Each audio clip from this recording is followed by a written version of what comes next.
And most fair-minded Americans look at this and they go, these people are about 10 exits past normal. And that's what's killing the Democrats right now. We got to talk about Andrew Shultz and Charlamagne because they actually sit down and have a conversation about the Democrat Party. And they actually break down one of the major problems with the Democrat Party. And it's spot on, believe it or not. Yeah, Charlamagne and Andrew Shultz are spot on with one of the reasons why the Democrat Party is going to continue to struggle. And I will give you a hint. It's the monster they made. When you make your bed, we all know the saying. You made the bed, now lie in it. They made this bed, and they must lie in it. And it ain't going to be comfortable to sleep for a long time in that bed. I'm telling you that now. So with that being said, let's dive in. The problem with Democrats right now is they can't have a convo and make jokes about pronouns because they're like, fuck, that group's going to be upset. They can't have a convo and make a gay joke because like, fuck, that group's going to be upset. They can't have a convo about migrants or something like that because they're like, that's going to be upset. They can't have convos about anything. So they're kind of standing there neutered. They can be eloquent. They can be brilliant. They can be smart like a Buttigieg, but they can't be relatable. They can't like when the Indian guy was asking Trump the question at the press conference and he had the strong Indian accent and Trump just went, I don't understand a word this motherfucker's saying. That is relatable to every American, regardless of which side you're on. And a Democrat would never say that. They'd be like, sir, would you mind if you could word that again in a way? So you're absolutely right. But name me one Republican who can do that other than Trump. Oh, there's some crazy Republicans out there. Name them. Nancy Mace does not give a Well, that's just, come on. But Nancy not running for president. But there is 100 of those types of Republicans. You can't name them. Now, Nancy, I'll give you. The Gomez chick who's just straight up. I don't even know who that is. Who is the Gomez chick? Boebert is another one. Nah. No, I'm not telling you they're going to be president. So I can name a few off the top of the head. So yeah, he's right. Nancy Mace is one. Nancy Mace is a chick that I could see saying that exact same thing. So the bar is whether or not this individual would look at that Indian and say, yeah, I don't know what this person just said. Nancy Mace is one. Marjorie Taylor Greene is another. Lauren Boebert is another person. That's about as far as it goes, honestly. I couldn't think of... I don't really see Byron saying something like that. He might think it. He wouldn't say it, though. And just because you don't say it doesn't mean that your policies are good or he wouldn't vote the proper way. Byron Donalds has a 100% score on the Liberty Score website. So he's 1,000% Republican. He's one of my favorites. But I just don't see him actually saying that. Obviously, Trump said it. I mean, he's the example. But those three ladies there, I think for sure would actually say it. I mean, maybe Senator Kennedy, the guy that you saw at the beginning of this video, maybe he would say it.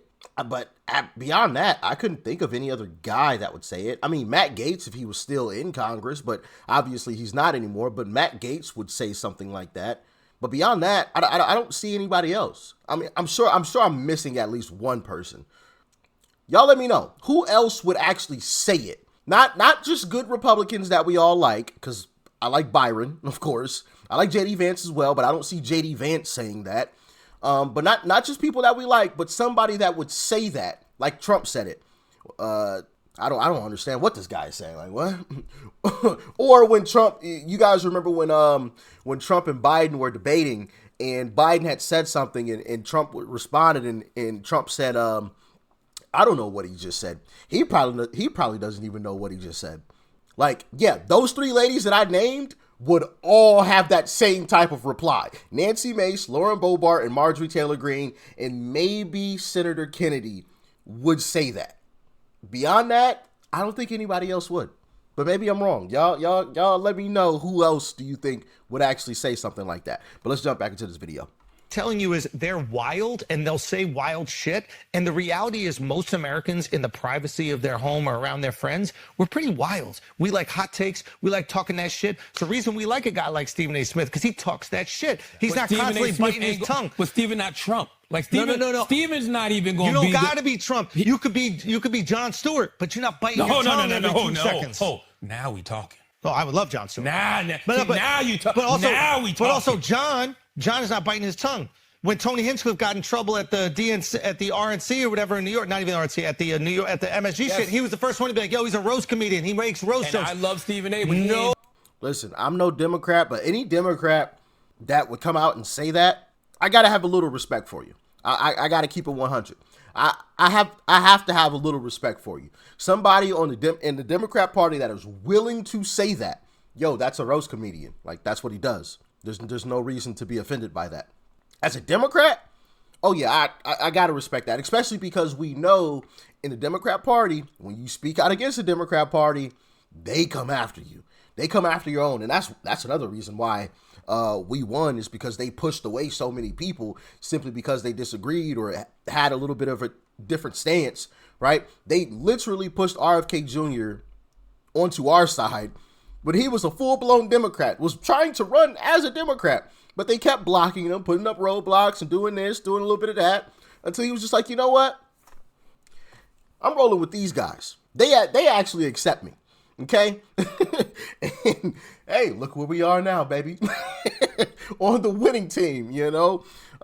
So yeah, I gotta have a little bit of respect. I mean, obviously, I'm no Jon Stewart fan, okay, but I have to have a little bit of respect for somebody who's willing to say the truth.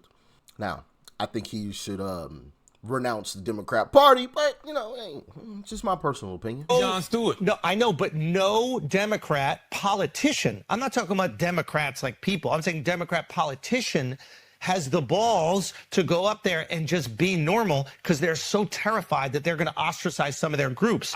They're in a very difficult position right now. I really, truly believe that shit is over. And if it's not, the Democrats will never win another election ever again. Oh, no, it's over for the people. And that's one of the reasons why they voted for Trump. But it's not over for the party. If the party don't make that adjustment. No, yes, I do think that there are people in the party who know they have to make that adjustment. And you're seeing it, right? Because nobody cares about the Hakeem Jeffries. Hakeem Jeffries is still operating from that old Democratic playbook. I need a Democrat to be like, yo, furries are weird. What are we talking about? You dressing up as a chicken and going to a fuck party?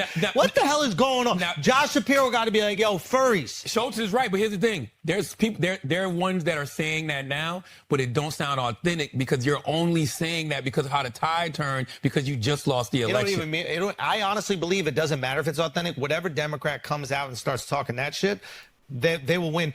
I don't know about they'll win, but that will happen though. And I've said this before, and I'll say it again. Somebody can make a clip of this and save it. The Democrat Party will not change its tune until 2028 or 2028. After they lose that election to J.D. Vance or Byron Donalds, which maybe Byron Donalds is off the list now because he'll more than likely be the governor of Florida.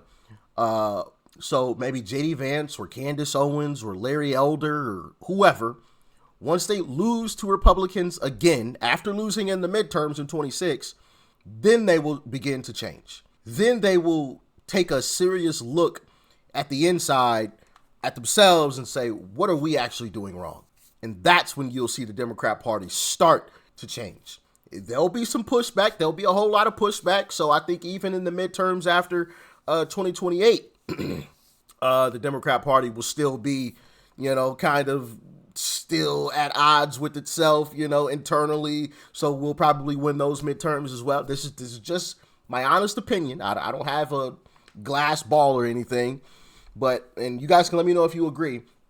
But the election after 2028, then I think you'll see a completely different Democrat Party, which will be great for America. When you have two good parties competing against each other, that will be great for America.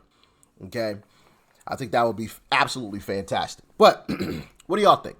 Let me know. But he's right. The Democrat Party is so cringe and has to tiptoe around anything and everything. But once again, this is the monster they made. Think about this. The Democrat Party has to go out in the streets and do cringe stuff like this.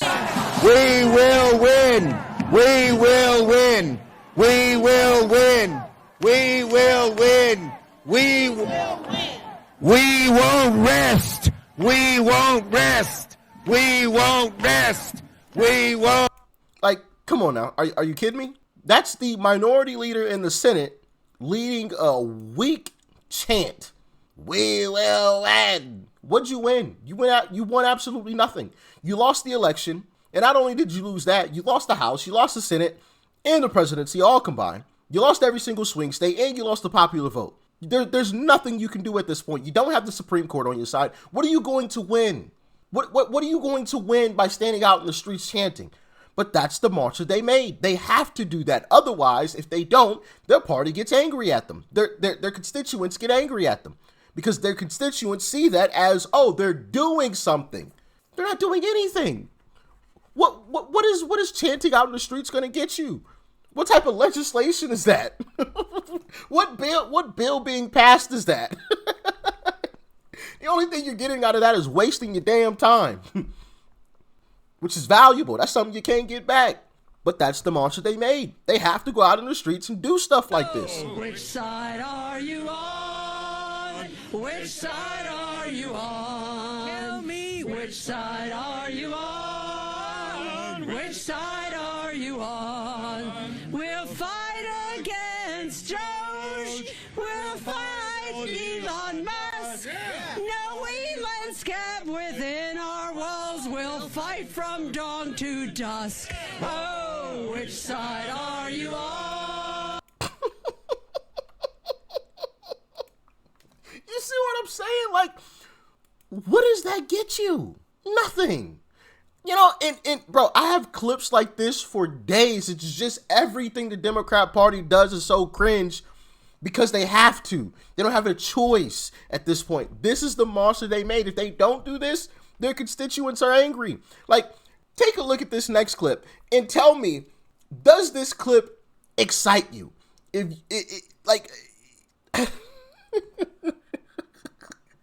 does this clip get you motivated? Just let me know. Here's the Democrat Party for you. Check it out. Are you ready to go on the offense? Yeah. Are you ready to go on the offense? Yeah. We have to win back our young people. I am the only candidate in this race for any of these positions that is under 30. We had a 20-point shift to the right of our young people. We must show our young people we give a damn about them, that we support them, and we invest in them. I have raised over $11 million in the past year to support the future of our party, because I don't just tweet, I don't just talk the talk, I also walk the walk and I knock the knock in doors across the country, but I'm counting on you in this moment right now. I need your support. Please vote for me. Thank you so much. There's so much I could say about this clip, but I'm just gonna leave it with this. Focus on this chick right here. Like what kind of yell is she doing? It's like one of those little tiny little teacup dogs. You know when they bark, yip, yip, yip. Bro. I'm sorry. Just listen to this chick right here. Are you ready to go on the offense? Yeah. Are you ready to go on the offense? Yeah. We have to win back our.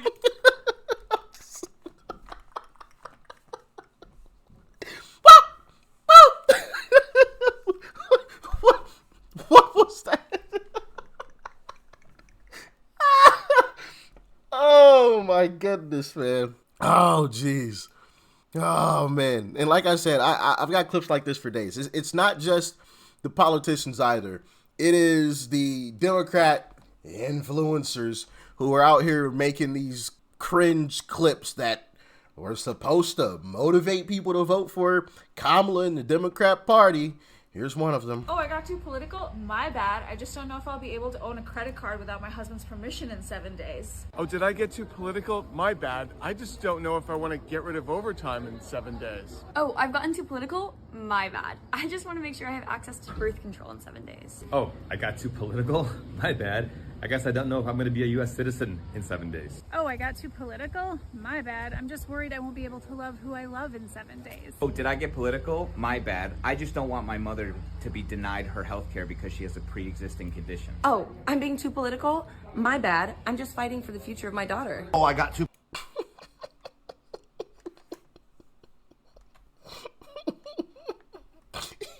You see what I'm saying? These people are so cringe, bro. They're so cringe. Like, that motivates nobody. Oh, I got too political. Oh, I'm just looking out for the future of my daughter. What has changed? What has changed? If anything, your daughter's future is actually safer. Okay? Your daughter won't be matched up against the guy. Okay? So, if anything, she's safer. I got too political. I just don't know if I'll have access to birth control. What's changed? Am I getting too political? Well, I don't know if I'll be an American citizen. Well, if you're already one, you will be one now, which you are. And I could go on and on, like, refuting everything that these folks were saying in this entire video, but I'm gonna save it. But you know, the Democrat Party has been cringe for a very, very, very long time. And I'm gonna play an older clip that you guys are probably gonna scoff at. I know. Mayor Bill de Blasio, former New York Mayor Bill de Blasio. I'm sure some of you are going to remember this clip. But look how cringe this is. This is from, you know, the beer bug jab, you know, getting the splooge in your arm. You got to get the splooge and the booster. If you get the booster, you know, you'll be covered. But you got to get all 8 boosters, though. You know? Just keep getting injected with the splooge. You get vaccinated? I got vaccinated. You're saying I could get this? These delicious fries? Wait a minute. But there's also a burger element to this? Let me check with Bill Neathart. Is it too early in the day to eat a burger? No. This could be breakfast? Okay. I want you to look at this and think about, again, some people love hamburgers, some don't. Really want to respect all ways of life. But if this is appealing to you, just think of this when you think of vaccination.